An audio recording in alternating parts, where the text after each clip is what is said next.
In the headlines, President Bola Tinubu addresses Nigerians on Democracy Day, says sacrifice of the people will not be in vain. Land grabbers kill 2, take over 13 villages in Ogun State. Federal government raises alarm over anthrax outbreak, warns Nigerians against pomo, smoked meat, bushmeat. On the foreign scene, over 12,000 people evacuated as volcanic activity intensifies at Philippines' Mayon volcano. Hello and welcome to the news update on Trust TV. I am Ayuba Ila. Thanks for joining.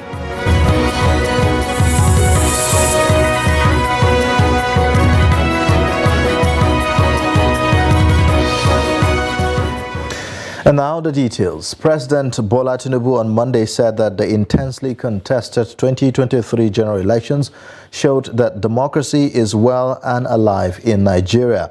He stated this during his first address to Nigerians on the occasion of the 2023 Democracy Day on Monday, June 12. Nigeria's newly inaugurated president said that the heroes of democracy paid the supreme price for the gains enjoyed in the country currently. According to him, the beauty of democracy is that winners today can lose tomorrow and losers today can later win elections. Speaking on the recent subsidy removal, President Tinubu sympathized with Nigerians, adding that this decision is to remove fuel subsidy during his inauguration on May 29, 2023, is to save Nigeria from going under and take the country's resources away from the stronghold of a few unpatriotic elements. He asked Nigerians to sacrifice a little more for the survival of the country. Fellow compatriots, we celebrate a day that has remained a watershed in our nation's history, not just today, but for every June 12, for the endless future that our beloved country shall exist and work stronger and stronger. But the beauty of democracy is that those who win today can lose tomorrow, and those who lose today will have an opportunity to compete and win in the next rounds of elections. The reform has just started. The democracy that will yield right dividends to the people who are shareholders means more than just freedom of choice and right to get people into elective offices. It means social and economic justice for our people. To the winner of June 12 democracy offers the best chance to fight and eliminate poverty. Painfully, I have asked you, my compatriots, to sacrifice a little more for the survival of our country. For your trust and belief in us, I assure you that your sacrifice shall not be in vain. Meanwhile, former Vice President Atiku Abubakar says democracy in Nigeria remains in bondage and it will need the energy of all Nigerians to rescue it. In a statement released on Sunday, the presidential candidate of the People's Democratic Party in the February 25, 2023 election said governing elite must stop influencing elections outcomes.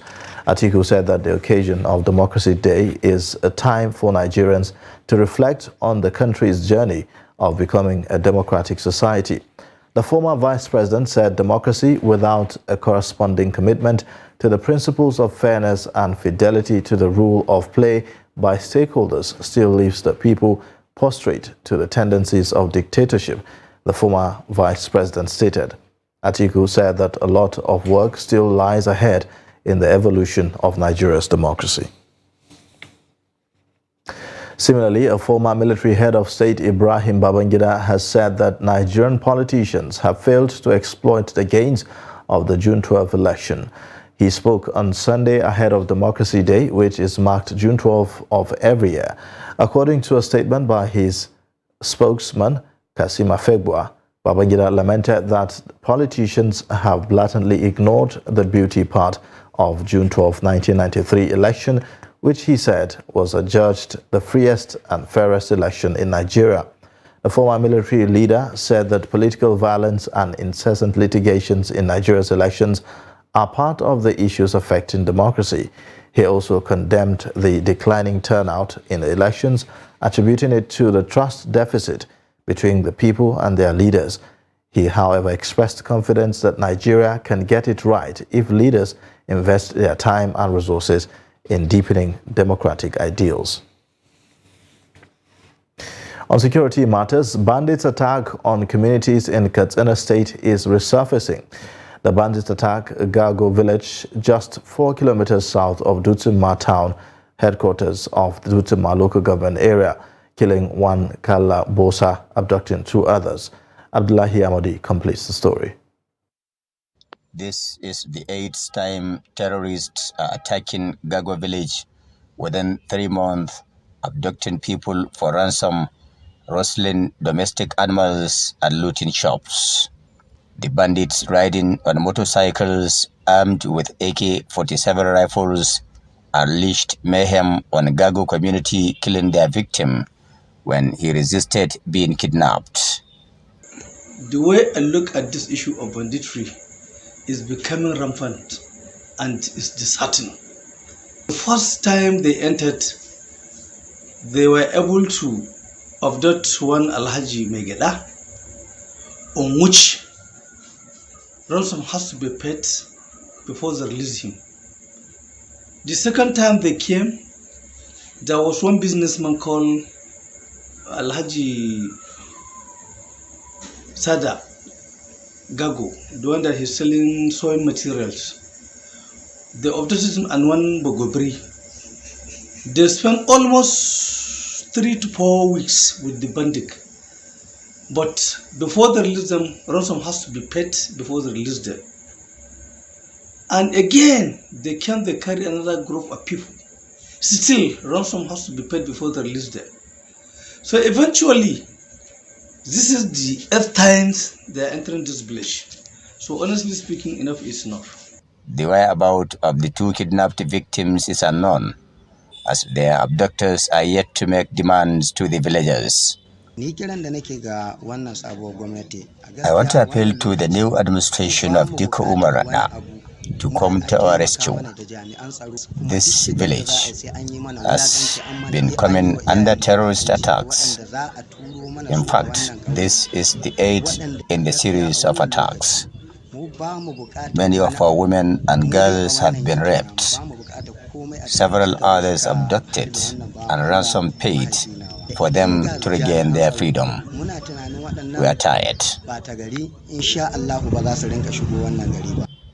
Residents are, however, hopeful that government will deploy security operatives to the areas to reduce the frequency of the attacks and enable them concentrate on their farming activities. In recent time, there have been reports of pockets of attacks on some communities of Faskari, Jibia, Basari, Kankara, Funtua, Dandumi, and Sabo local government areas. Security agencies in Katsina State are yet to comment on the latest attack. Abdullahi Ismail Amadi, Trust Television News, Katsina. Suspected land grabbers have reportedly killed 2 persons and taken over 13 villages in Obafemi, Owode, and Shagamu local government areas of Ogun State. Reports say that the suspected land grabbers invaded Shimawa in Shagamu and chased the occupants away. Locals said that another set of hoodlums stormed Orile Egun, Kara Nla village, Mowe in the Obafemi Owode local government area and allegedly killed 2 persons. Residents of Shimawa town have cried out to the state government, accusing the hoodlums of destroying their property and forcefully ejecting them. A community leader in the town, Tiamiu Fasasi, who led a protest, said that the land grabbers claimed to own the 13 villages in the town. The police public relations officer in the state, Omolola Odutola, confirmed the killing in the Moe area and said that some suspects have been arrested.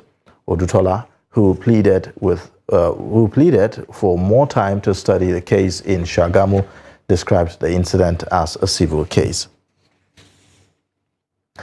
The bill passed by the 9th Sokoto State Assembly regulating marital expenses has been generating mixed reactions in the state, with some residents of the state expressing fear that it is only targeted at the poor. Abubakar Awal Imam reports that the law has been receiving praises and knocks since it was passed in May this year. The report. On May 9, 2023, Sokoto State House of Assembly passed into law the amended Sokoto Marital Expenses Law. The law named Regulation and Control of Expenses of Marriages, Naming and Circumcision Ceremonies, and for purposes connected therewith 2022 was aimed at checkmating extravagances associated with marriage, among other things. Our findings reveal that the least one can spend on his wedding is about 1 million naira, regardless of his financial status. This involves purchasing cartons of exotic drinks, sweets, and some token cash gifts to the bride in the name of I Love, the payment of dowry, and at least a set of bags containing tens of different clothing materials, jewelries, shoes, and cosmetics, among others. The kind of provisions determined for the marriage is also being controlled, a sizable number, and I believe that is also a very good one. We go a long way in creating, in reducing competition between the fair groups. Somebody will do more than 100 or 30, 20 bags, boxes of provisions for the marriage. But I believe now one that's uniform rate, there's going to be a drastic reduction of competition among the peer groups, because there are a certain number of clothes and even provisions for the marriage that has to be uniform for everybody, and that regardless of the wealthy family or the poor family, and that will go a long way in creating sustainable marriage partners, couples that will continue with understanding and also serving the humanity and also saving the lives of children. The new law, however, limits ICI law expenses to only 2 cartons of sweet with 20,000 cash gifts to the bride, but there was no limitation to dowry. The law, which is targeting only Muslims, also pegged bridal clothes locally known as kailepi to only 10 wrappers, just as it stipulates 1 month imprisonment with an option of 50,000 naira for any person who violates the law. Also call it more importantly to the state government to ensure implementation of this law, because when you don't spend above your means, you are not likely going to be looking for loans, and you are not even going to likely to engage in stealing or banditry, because when you spend the money that you don't have and you want to pay, you will go into anything in order to get that money and pay back that loan. While some residents of the state see it as a welcoming development, others fear that it will only act on the poor. It's when you have that you spend, and it's not mandatory for you when you are getting married or on naming ceremony for you to do some certain outrageous expenses. It depends on the family, it depends on the background, it depends also on the orientation and also the belief. It depends on the self-esteem of both parties, either that of the wife or the husband that are into that celebration. And I want to believe that those that are going to make those laws are mostly also at the top, and they are the ones that will break that law. Believe you me, they are the only ones that can spend that kind of outrageous figure that we are talking about. And why do you even have to go to that extent? What do you have to show? Who do you have to tell that you want to do this or you want to do that? But let people be guided. Let the mindset be changed. Let people understand that the less you spend, then the more you will have later. It's easier than passing out that law. A renowned Islamic scholar in the state, Sheikh Isa Talata Mapra, who spoke with our reporter on phone, said the law contravenes Sharia law. Abubakar Awal Imam, reporting for Trust TV. The Federal Ministry of Agriculture and Rural Development on Monday alerted the general public on the outbreak of anthrax in some neighboring countries within the West African sub-region. Following the development, the ministry strongly advised Nigerians to desist from the consumption of hides, pomo, smoked meat and bushmeat, as they pose serious risk until the situation is brought under control. A statement signed by the Permanent Secretary of the Ministry, Dr. Ernest Afolabi, said that the outbreak was first recorded in northern Ghana, bordering Burkina Faso and Togo, putting the whole sub-region at risk. The statement further warned the general public against closeness to non-vaccinated animals with anthrax, as it can easily be transmitted to man through the inhalation of anthrax spores, including consumption of contaminated, infected animal products such as hides and skin, meat or milk. You're watching the news update on Trust TV. Coming up shortly, we take a look at recipe for tackling unemployment monster. Details and more after the break. Now, as part of efforts to support Africa's goal of strengthening... Now, looking at the activity chart, as you can see right here, a total volume of 130... Created a Boko Haram crisis that at that time was restricted to Yobe. How secure are they? You can see security men with blood. This is the road leading up to the... Already, if you look at English squad, you are looking at EPL, you are looking at their names. You are not looking at...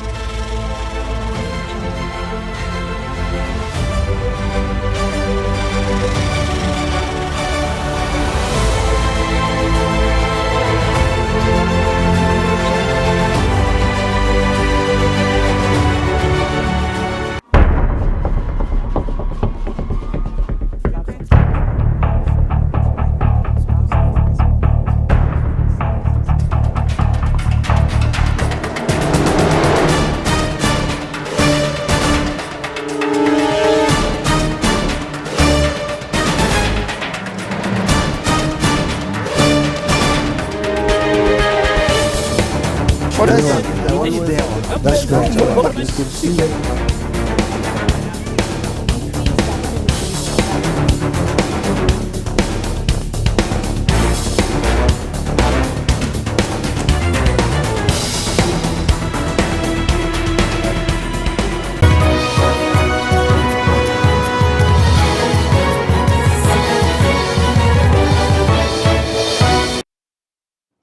Welcome back. This is the news update on Trust TV. Here's a look at the top stories. President Bola Tinubu addresses Nigerians on Democracy Day, says sacrifice of the people will not be in vain. Land grabbers kill 2, take over 13 villages in Ogun State. Moving on now, the coast is now clear for Tajuddin Abbas and Benjamin Kalu to emerge as Speaker and Deputy Speaker of the House of Representatives on Tuesday, when the National Assembly will be inaugurated. This follows withdrawal of 2 contenders for the speakership, Aliyu Betara and Yusuf Gagdi. The duo agreed to step down after a meeting with President Bola Tinubu and Vice President Kashim Shettima in the presidential villa on Sunday. Accepted to step down and endorse the candidature of Honorable Tajuddin Abbas for the speakership of the Federal House of Representatives. The President was quite touched by their gesture, because what binds us together is superior to whatever that divides us. We are one big APC family, and together we shall cross the Rubicon on Tuesday. We cannot thank them enough for their graciousness, and I want to commend the roles played by the Chief of Staff, Mr. President, by His Excellency, the Executive Governor of Niger State, by the leadership of the party, here represented by the Deputy National Chairman, North. I think our party members will keep a sigh of relief. Now, ahead of Tuesday's inauguration of the 10th Assembly, Nigerians are commenting the selection process that will produce leadership of the Assembly. In Makurdi, politicians and public affairs commentators expressed divergent views on the leadership selection process. Jimmy Azandi reports. Politicians in Makurdi are of the opinion that the supremacy of the party should be respected on zoning decisions, even though many argue that the lawmakers should be allowed to elect their leaders. As a member of a political party, which is the APC, the party has sat and decided to zone some of the key positions for the National Assembly to various geopolitical zones. And based on the calculations of the party, they have zoned the seat of the Senate presidency to the south-south, and that of the deputy to the northwest. In the aspect of the speaker, they have zoned the speakership to northwest, and they have mentioned somebody that they are willing to occupy the position. But the political scientist holds a contrary view, saying the business of leadership selection should be left to the lawmakers upon inauguration. The fact that a political party puts you as a candidate, fits you as a candidate for a particular position, does not mean you can mingle or you can swing into the constitutional arrangement of the Federal Republic of Nigeria. It is quite right that APC have given in all it takes to provide governance, to provide leadership for all Nigerians. But honestly speaking, if leadership starts at this stage by a political party trying to venture into the legislative arms of governance, it means there is going to be a problem. The two also set a common agenda for the legislators, who will begin the legislative process Tuesday. And my advice to them is, they are not going there for their personal use. They are going there to make sure that our country, Nigeria, is back to its normalcy. I heard the president on Friday explaining that Nigeria is no longer a Father Christmas to neighboring country. So we are going to reclaim our Nigeria back, and the people of Nigeria will enjoy their citizenship. Expecting that the 10th National Assembly should look at some of the key issues that Nigerians are willing to observe. There is a lot of poverty in the nation. They should target squarely on the welfare of Nigerians. Nigerian welfare is not taken into consideration for the past. We need the 10th National Assembly to look at the welfare of Nigeria. Workers are dying. What are the issues that can make workers smile? It is left to be seen what plays out Tuesday, whether members will respect APC's zoning arrangement or not. Some Lagos residents say rising unemployment in the country can be halted if government and the private sector employ graduates based on skills, competence, and not based on connection. Victoria Tokolo speaks to the residents on ways to stimulate economic growth. Rising inflation and poverty level are said to be worsening with dwindling economic fortunes in the country. To curb this, some Lagos residents recommend a deliberate recruitment policy in both public and private organizations that give preference to skills, competence, and merits. Graduates can actually defend their certificates, or not that they don't know what they went to do in school. But basically, our companies nowadays, they don't employ you based on your certificates. They don't employ you based on what you have upstairs. They employ you based on, this my man knows the MD. This my man knows the director of the company. This my man knows the HR of the company. So that's how they employ nowadays, not based on what you have upstairs. Affecting the unemployment in Nigeria is corruption. I can say it's corruption. Our leaders will have failures, so the system is bastardized. So that's the real reason. Because in a system, an economy that is working very well, the government have to lay more emphasis on developments. I mean, and the foreign investor will enter. But now that we have political crisis, a lot of foreign investors that we have in Nigeria, many of them are closing off, they are shutting down, they are leaving our country to another country. Graduates who may have completed the mandatory National Youth Service (NYSC) find it difficult to get job placement owing to the saturation in the labor market. Residents want the new government to come up with innovation that will address this. Government should create job, factories, manufacturing companies. I think this will go down. I know we cannot be all employee or employed. Some should go for business or any other ideas. Yes, the Nigerian government should actually create job opportunity for graduates in the country to be able to gain fully employed after graduating from school. Yes, I also believe that recruitment of staff or employment of graduates should be based on qualification, because it has become a trending situation in the country whereby the recruitment, the employment they are giving is based on who you know.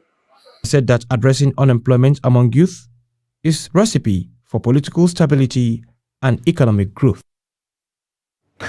On the foreign scene, Mayon, the Philippines' most active volcano, has begun sending lava down its slopes as volcanic activity increases in an area that is home to tens of thousands. Lava began to appear on Mayon's slopes on Sunday night, and director of the Philippine Institute of Volcanology and Seismology, Teresito Bacolol, said that the authorities were on alert for further developments. At least 12,800 people living within a 6-kilometer radius of the Mayon volcano have been evacuated since last week. Bacolol said that there was a possibility that the high-risk zone could be expanded if the eruption turned violent. The area below Mayon, about 330 kilometers southeast of the capital, Manila, is designated a permanent danger zone, but many thousands of people continue to live there because they have nowhere else to go. And in sports news, Enyimba drew 1-1 with Rivers United at the Mobolaji Johnson Arena on Ikon, Lagos on Sunday to claim a 9th Nigeria Premier League title. The draw with the 2022 champions means that the People's Elephant topped the NPFL Super 6 playoffs table with 9 points from 5 games. The two-time CAF Champions League winners took the lead against the Port Harcourt-based side through Ekene Awazie 6 minutes before the break due to the shaky defending by United. Following a spirited fight back by the River United, they leveled up the score through Enyimba Nwagwa 3 minutes after the break.